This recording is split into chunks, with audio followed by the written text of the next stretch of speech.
Dans ce podcast, découvrez le quotidien d'un tribunal correctionnel au plus près de la réalité. Exceptionnellement, l'enregistrement des audiences que vous entendrez a été autorisé. Bienvenue dans Justice en direct. Nous remercions Caroline Barret, ancienne présidente de la Chambre correctionnelle de Bordeaux.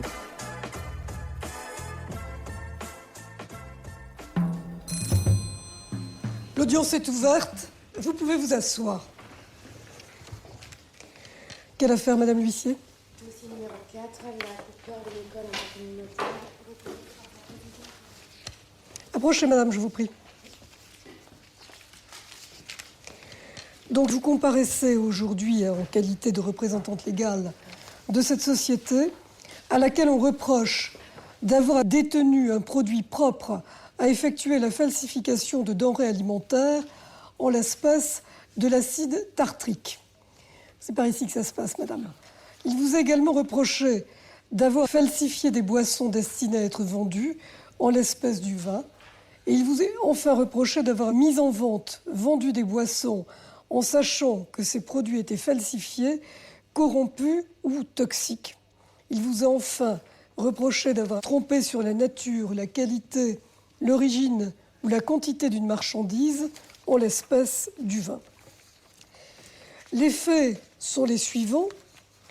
Le 26 août 2008, la DGCCRF va effectuer un contrôle et lors de ce contrôle, ils vont s'apercevoir qu'il y a détention d'un produit propre à effectuer de la falsification de denrées alimentaires, c'est-à-dire qu'il y a de l'acide tartrique qui est détenu.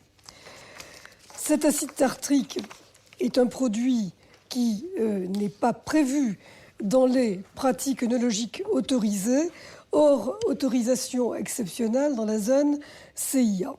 On va entendre monsieur qui était à l'époque directeur technique, et monsieur va préciser qu'il a traité 1000 hectolitres de Bordeaux rosé 2006 à l'acide tartrique, parce que celui-ci, ce lot de vin, n'avait pas fini sa fermentation alcoolique, ni commencé sa fermentation maléolactique, et qu'il convenait d'en relever l'acidité.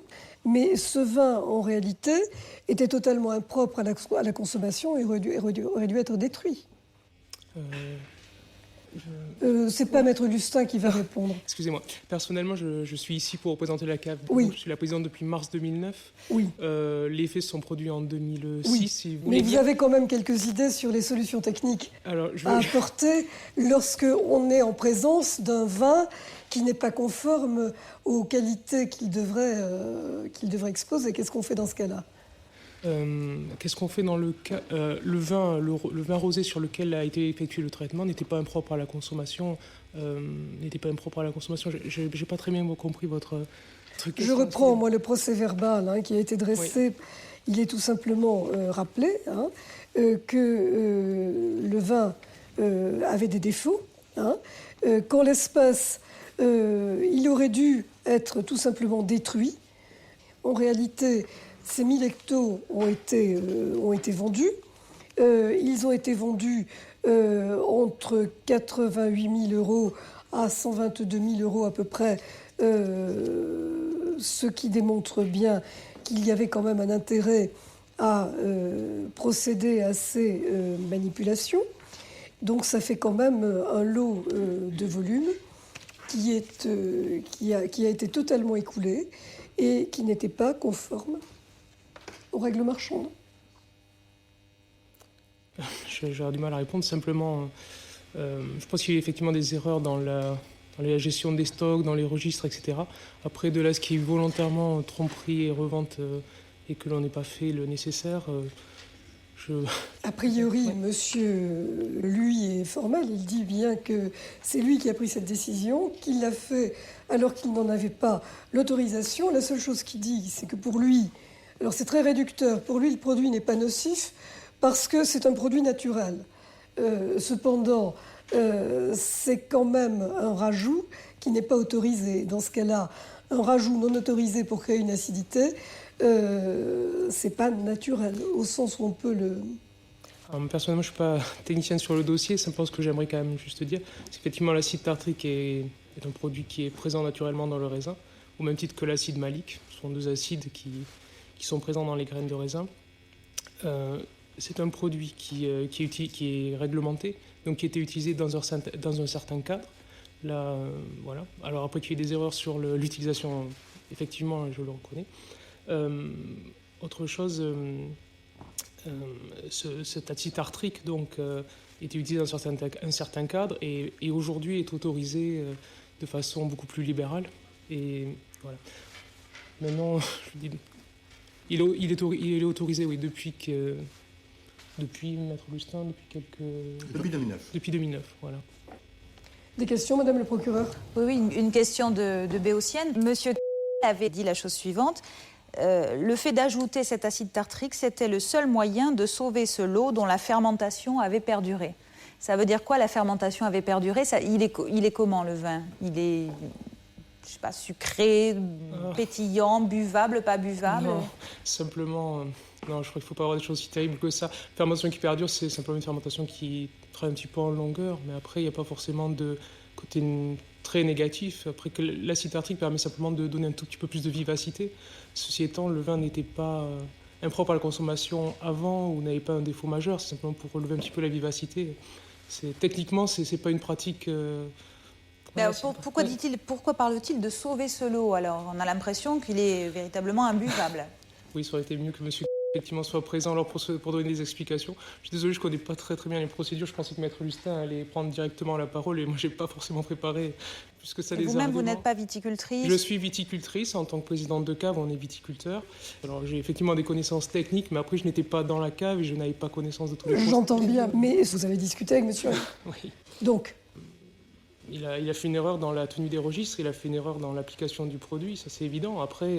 Oui, puis après c'est vendu, quoi. C'est ça? C'est vendu. Aujourd'hui, effectivement, c'est vendu, c'est certainement... Je ne peux pas en dire beaucoup plus. Simplement, il n'a pas respecté la tenue des registres, il n'a pas tenu... J'entends bien, mais là, il n'y avait pas d'arrêté vous autorisant. Tout à fait, voilà. L'erreur a été dans le respect, à mon avis, de la réglementation vis-à-vis du fait que ça n'a pas été... Enfin, on ne l'a pas fait parfaitement, de façon parfaitement identifiée. Des questions, Madame le procureur? Est-ce qu'il a quitté la cave à la suite de cette difficulté ou... Non, il y est toujours, Madame le procureur. Pardon, Madame. Il est parti il est en genre de pré-retraite, il est parti juste après. On a embauché, nous, quelqu'un, justement, qui venait de l'extérieur, qui avait un maximum de compétences pour... Mais il est encore assez présent, puisque vous avez pu discuter avec lui l'autre jour. Non, je l'ai vu à l'extérieur de la cave, parce que je le connais bien, mais il est parti depuis 2007. Et une dernière question, Madame la Présidente, s'il vous plaît. On a vu que le gain provenant de cette vente peut être estimé entre 80 000 € et 122 000 €. Quel est le chiffre d'affaires réalisé par la cave annuellement? La cave, c'est entre 10 et 14 millions d'euros de chiffre d'affaires. Millions d'euros? Oui. Très bien, je vous remercie. Je vous remercie. Asseyez-vous devant votre avocat, je vous prie. Ici. Madame le procureur, vous avez la parole pour vos réquisitions. Je pense qu'on va développer les arguments suivants. On va vous dire c'était interdit, mais ça ne l'est plus. C'était interdit en Gironde, mais ça ne l'était pas ailleurs. Et donc, au final, ça montre bien que tout cela n'est pas si grave et que ces quelques 100 kilos d'acide tartrique n'ont finalement pas fondamentalement modifié la nature du vin, qu'il n'y a donc pas eu de falsification de ce produit, qu'il n'y a donc pas eu de tromperie sur les qualités de ce produit. Je crois que ce n'est pas du tout cette analyse-là qu'il faut avoir du dossier. Et je partage, quant à moi, celle des agents et des inspecteurs de la DDCCRF qui ont cru devoir relever par procès-verbal les infractions dont nous venons de parler. À l'époque des faits, en 2007, l'usage de l'acide tartrique est peut-être permis dans d'autres régions, il ne l'est pas en Gironde. Ce vin n'était pas commercialisable en l'état parce que sa fermentation avait perduré et ce lot était inutilisable. C'est uniquement parce qu'on y a ajouté l'acide tartrique qu'il a pu être ensuite mélangé et assemblé avec d'autres vins rosés de telle manière qu'il a ensuite été commercialisé. L'intégralité de ce lot a été commercialisée et ce fait même est aussi constitutif des infractions de falsification et de tromperie. Falsification parce que lorsqu'on achète un vin, notamment à la cave coopérative, on est en droit de s'attendre à ce que celle-ci respecte la réglementation. À partir du moment où elle ne le fait pas et où le vin ne respecte pas dans sa composition les normes usuelle et habituelle et admise légalement en Gironde, eh bien ce vin est un vin qui est trafiqué, il n'y a pas d'autre mot. Ça n'est pas du vin rosé AOC Bordeaux 2006, c'est autre chose. Il est indispensable que les professionnels du secteur viticole respectent à la lettre les règles, qu'ils ne se permettent en aucun cas de s'en affranchir.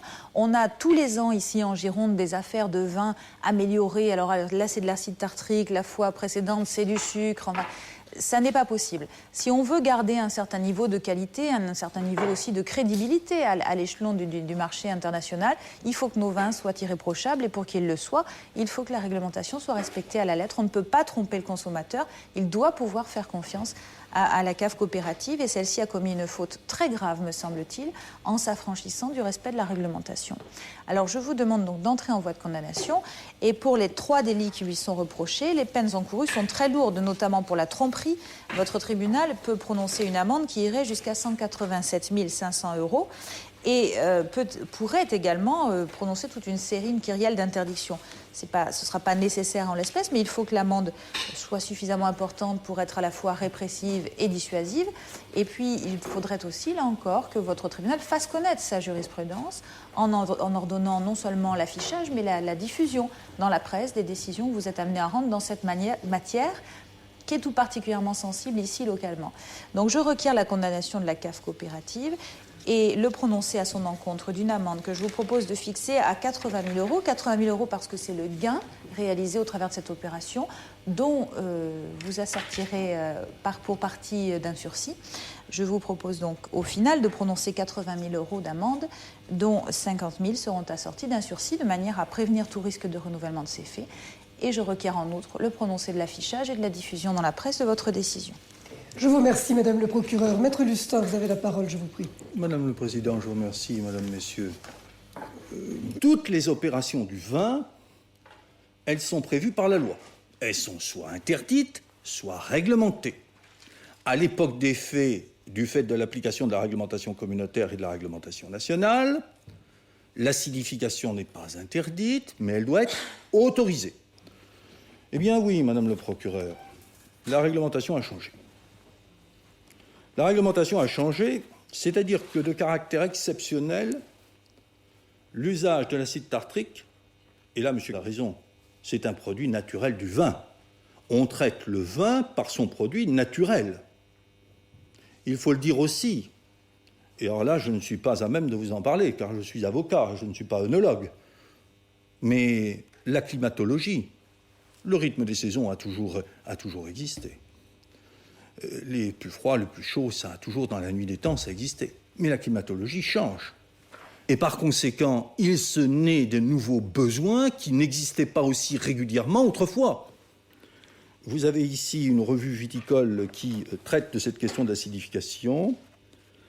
Et relatif phénologique applicable depuis le 1er août 2009, l'acidification peut maintenant être utilisée de plein droit. Est-ce que ce terme de plein droit pour des juristes, nous ne sommes plus en matière d'œnologie, de plein droit. Je peux, par conséquent, acidifier mes vins. Et je le peux, si on en prend une telle mesure, c'est pour répondre aux nécessités de l'agriculture, de la vigne et de son évolution. De plein droit. Sans doute la mesure avait été prise autrefois à juste raison pour éviter des excès de maniérification, mais elle est prise également maintenant pour rétablir des équilibres biologiques qui ne se font plus. Ne dit-on pas que bientôt on fera du vin au sud de l'Angleterre? Et le temps n'est sans doute pas loin. L'infraction existe. Elle prend quand même une autre interprétation. Au demeurant, d'ailleurs, il revient toujours la même chose. On nous dit, mais voyons, vous êtes des fraudeurs. Falsification, mise sur le marché de produits frauduleux et par conséquent de la tromperie du consommateur, etc. Et en tant que consommateur, on se trouve nécessairement interpellé en se disant « mais voyons, on me fait boire n'importe quoi ». Ce produit était-il si mauvais? C'était l'interrogation qu'on se posait, c'est une question factuelle. Et vous avez lu la déclaration qui a été faite par monsieur à la DGCRF. C'était la seule manière de le sauver. Je vais vous lire aussi la déclaration qui a été faite à la gendarmerie. Quel aurait dû être le devenir de cette cuve de Bordeaux Rosé 2006 s'il n'avait pas été traité au moyen de l'acide tartrique? Elle aurait peut-être été vendue de la même façon. Est-ce que le mot « sauver » dans la bouche d'un technicien a la même valeur que dans celle d'un juriste? Produit impropre à la consommation, on ne sait rien. Sauver, Moïse, sauver des eaux. Moïse, sauver des eaux. Oui, mais là, sauver, c'est un mot que l'on utilise couramment dans le jet. Il faut sauver la cuve, il faut faire ceci, il faut faire cela, il faut sauver. Ce n'est pas nécessairement un produit qui est destiné à envoyer à la distillation comme on pourrait le faire croire. C'est un terme utilisé comme cela, de manière générique. Corrigé par cette deuxième affirmation, elle aurait peut-être été vendue comme les autres. Voilà par conséquent une indication que je donne. Nous n'avons là aucune espèce de certitude quant à ce qui serait devenir cette cuve. Le consommateur doit être protégé. On en est tous convaincus. Mais le consommateur, est-ce qu'il ne vaut pas mieux lui donner un produit qui, dans le respect de ce qui est admissible, et je vais le montrer que c'est admissible, donne un produit qui plaît plutôt qu'un produit qui ne plaît pas, parce qu'après tout, on peut produire ce qu'on veut. On produit 1000 hectos, on n'en prendra pas plus, du bon ou du mauvais. Je suis de ceux qui considèrent qu'il vaut mieux, je ne pose pas l'infraction, de ceux qui considèrent qu'il vaut mieux produire du bon et donner à du consommateur un produit qui leur plaît. Et nous arrivons naturellement à la question de l'usage qui a été fait par l'acide tartrique dans cette opération. L'acidification des vins ne peut être effectuée que dans la limite maximale de 2,50 g, 2,50 g par litre exprimé en acide tartrique, avec une formule que je ne comprends pas, soit 33,3 milliers équivalents par litre. Prenons, parce que c'est plus simple, 2,5 g par litre. Alors j'ai fait l'opération, je prends 100 kg d'acide tartrique qui nous donne 1000 g, 100 000 g. Je prends une cuve qui fait 1000 hectos, 100 000 litres, et j'obtiens 1 gramme par litre. J'obtiens 1 gramme par litre, et la réglementation actuelle, c'est 2,5 grammes par litre, c'est-à-dire 2,5 fois de plus. Est-ce que je suis là outrancier? Est-ce que je porte atteinte à la santé publique? Est-ce que je porte atteinte à qui que ce soit ou à quoi que ce soit? Est-ce que j'ai là un produit qui est mauvais pour la consommation? Parce que la réglementation, c'est une chose. Ce qui était bon, ce qui était mauvais hier est bon aujourd'hui. Mais le vin, c'est le même. Hier, nous buvions du vin. Aujourd'hui, nous en buvons. Demain, nous en boirons encore. Eh bien, dans ces conditions, est-ce que ce vin, il aurait été mauvais sous prétexte que la réglementation ne suit pas? Non, on est là dans des choses sur lesquelles il ne faut pas être aussi catégorique. Il faut être éclairé. Il faut d'ailleurs que tout un chacun sache que, bien sûr, qu'il y a des choses qui sont interdites, mais qu'il y a des choses aussi qui sont raisonnables et qui sont admissibles. Donc, je crois que nous avons là des réponses qui sont tout à fait intéressantes et qu'il faut prendre en considération. Il reste que si le tribunal ne rentrait pas en voie de relax, il prendrait, à mon sens, nécessairement en considération les éléments de fait de ce dossier. Vous vous interrogiez sur le chiffre d'affaires d'une société coopérative. Ça, c'est mon dada, c'est ma tarte à la crème, mais je ne vais pas m'étendre pour autant. Qu'est-ce que ça signifie, le chiffre d'affaires d'une société coopérative? Des millions d'euros. Une société coopérative prend les apports de ses coopérateurs, les vinifie, les met sur le marché. Elle prend ses frais de vinification dessus. Normalement, elle ne fait pas plus de bénéfices que ça une fois qu'elle a payé ses frais, son personnel, etc. Et elle donne le produit au coopérateur. Au résultat de cela, actuellement, une coopérative, et c'est Madame la Présidente là qui me le donne, et ce sont son domaine, parce que c'est le domaine du chiffre, c'est le domaine de la direction, c'est la préoccupation du conseil d'administration. Actuellement, ce que l'on donne au viticulteur qui a apporté son raisin, c'est une somme qui est à peine supérieure, qui quelquefois est inférieure au prix de revient de la production de ce raisin. Autrement dit, il fait une opération blanche. La vérité, c'est que le coopérateur reçoit de quoi subsister, et pas autre chose. Je crois que cette appréciation, cet élément était également important et qu'il fallait le donner à votre tribunal pour une éventuelle appréciation du quantum de la condamnation. Excusez-moi d'avoir été un peu long, mais le sujet méritait quelques explications. Je vous remercie, Maître Lucien, de nous les avoir apportées. Madame, levez-vous, je vous prie. Avez-vous quelque chose à rajouter aux explications de votre avocat? Peut-être. Une bricole. Je voulais simplement vous dire que Depuis que M. est parti, pour le remplacer, nous avons embauché 3 personnes. Un directeur général, un directeur technique et un maître de chez. Tout ça pour vous dire que non seulement nous avons mis des moyens très très importants pour la qualité, mais aussi parce que, comme vous le disiez, nous n'avons pas le droit de décevoir nos acheteurs. Et il n'y a pas plus néfaste, il ne pourrait pas y avoir de plus graves conséquences que ce genre de remarques, que ce soit sur nos consommateurs finaux ou vis-à-vis de nos acheteurs. Et pour nous, c'est vraiment très très important. Derrière moi, il y a 120 familles, ça je me permets de vous le rappeler, 120 familles de viticulteurs, plus 17 salariés permanents avec les familles qui sont associées. Donc pour nous, ce genre de pratique est vraiment très très importante et le respect de la réglementation également. Et pour vous dire que la pression est extrêmement forte, que ce soit sur les pratiques œnologie, mais aussi sur l'impact environnemental, l'impact vis-à-vis de l'extérieur, et qu'on met vraiment tout en œuvre pour que ça se passe bien. Je vous remercie, madame, pour ces précisions. Maître Justin, vous me laissez votre dossier, je vous prie.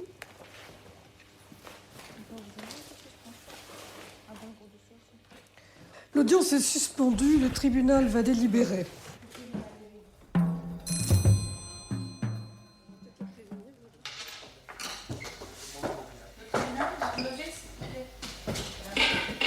L'audience est reprise. Vous pouvez vous asseoir. Le tribunal va rendre ses délibérés. Il n'y a plus personne dans le coopératif. Venez, madame. Le tribunal, après en avoir délibéré, vous déclare coupable des faits qui vous sont reprochés. En répression, vous êtes condamné à 15 000 € d'amende avec sursis et il n'y a pas de publication de la décision. Voilà. Vous avez compris ? Monsieur voulait rajouter quelque chose, non ? Non. C'est la coopérative qui est condamnée. Oui. Vous avez compris, hein ? Très très bien, oui. Vous avez saisi le sens de la décision, il n'y a pas de problème ? Je pense, oui. Voilà, très bien, je vous remercie. Merci. Pas d'autres réquisitions, madame le procureur ? Pas d'autres réquisitions, Madame la Présidente. L'audience est levée.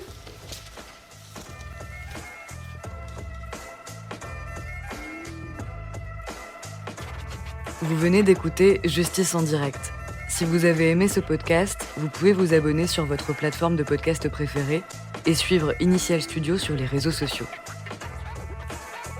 Justice en direct est une coproduction Initial Studio et Morgane Productions.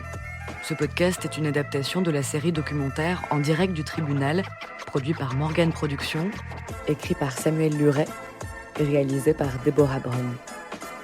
Production exécutive du podcast, Initial Studio. Production éditoriale du podcast, Sarah Koskiewicz. Montage, Camille Legras. Musique, La Grande Table. Illustration, Paul Grelet. Avec la voix de Pauline Josse.